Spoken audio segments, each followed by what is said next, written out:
No matter what আমি কিছু আমার কাজ থামাবো না। সো হয়তো অফিসিয়ালি হয় নাই, কিন্তু আমি বিএনপির হয়েই কাজ করছি। সো এটা নিয়ে তো প্যারা খাওয়ার কিছু নাই। আমার কোনো এমন না যে আমি রাজনীতি করতে পারতেছি না, রাজনীতি তো শুরু করলাম মাত্র আমি।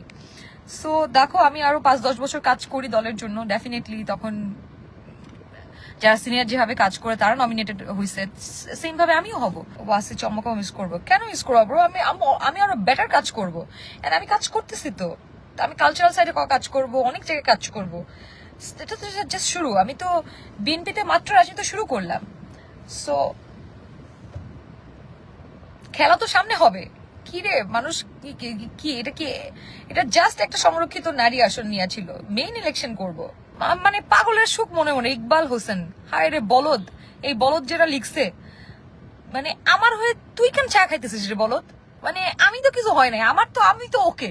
আমি দেখতেছি ফেসবুকে সবাই হতাশ হয়েছে, নিজের ফেলার।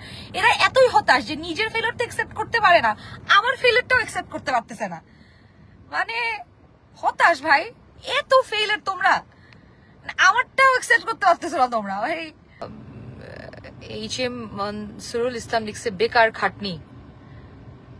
বুঝলাম না কেন তোমরা যে এই যে আমাদের একটা ছাগলের 3 নাম্বার বাচ্চার মতো বাঙালির কিছু লোকজন আছে যারা কিছু বুঝে না টুঝে না, তারপর ওই নামবে, যা দেখবে সোশ্যাল মিডিয়াতে ওইটাই লাফায়াটা ওইটা নিয়ে কথা বলবে।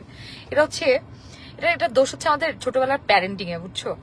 সেটা হচ্ছে আমাদের বাঙালি প্যারেন্টসরা সাধারণত ছোটবেলায় শিখায় না how to accept your failure and how to celebrate your failure. এটা তো অনেক পরের বিষয়। অ্যাকসেপ্টেন্স ওরা এটাকে অ্যাকসেপ্টই করতে পারে না।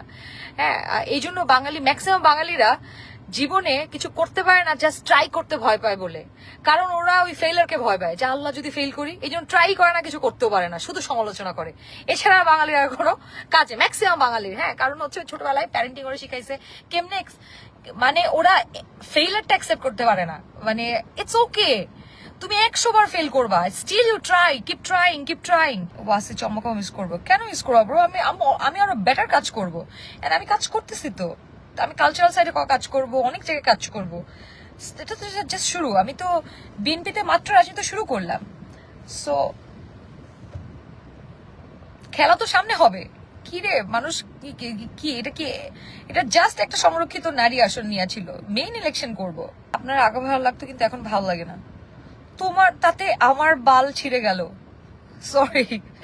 মানে তুমি শোনো, আমি একটা সেলফ সাফিসিয়েন্ট মানুষ, একটা পাগল মানুষ, বুঝছো?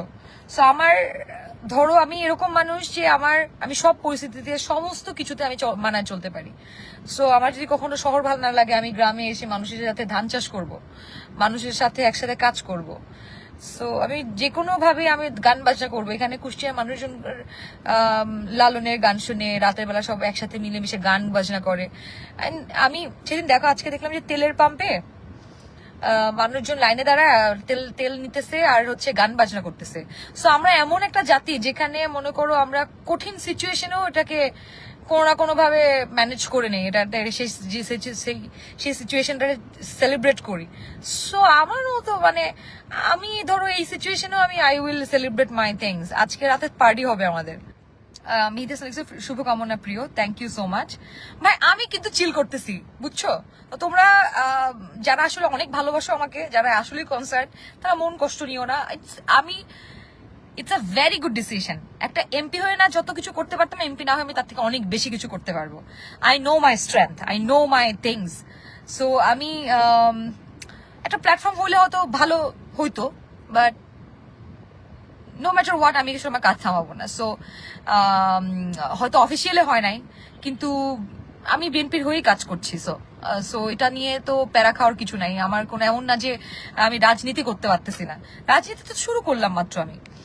সো দেখো, আমি আরো 5-10 বছর কাজ করি দলের জন্য, ডেফিনেটলি তখন যারা সিনিয়র যেভাবে কাজ করে তারা নমিনেটেড হয়েছে, সেম ভাবে আমিও হব। রাইট, মাহমুদ খান লিখছে it's not failure, just beginning, best wishes. Thank you. এটাই তো কথা ভাই। এটা হচ্ছে তোমার যারা সাকসেসফুল মাইন্ডেড, যারা আসলে সাকসেসফুল হয়, তাদের উইনার মাইন্ডসেট এরকম হয়। আর যারা লুজার মাইন্ডসেট, তারা ফেইলারকে একসেপ্ট করতে পারে না, তারা ফেইলার থেকে ভয় পেয়ে যায়, এবং ফেল করবে ভয়ে কখনো পার্টিসিপেট করতেই পারে না। সো আমি ওই ফেইলারের কাতারে না, sorry bro. I'm never afraid of trying something new and failing again and again. একজন লিখছে আতিকাইনি খুব বুদ্ধিমান, she is trying her best to hide but people are intelligent. তুমি আমার বালের ইন্টেলিজেন্ট, তুমি একটা গালি দিতে ইচ্ছা করতেছে, একটু লাইভে ট্যুর দেওয়া যায় না, লাইভে ট্যুর দেওয়া থাকলে আমি তোমাকে একটা গালি দিতাম। মানে মহিলার বাসায় কোনো কাজে তুমি কি বাল ছিড়ছো জীবনে? আসছো মানুষকে জাজ করতে।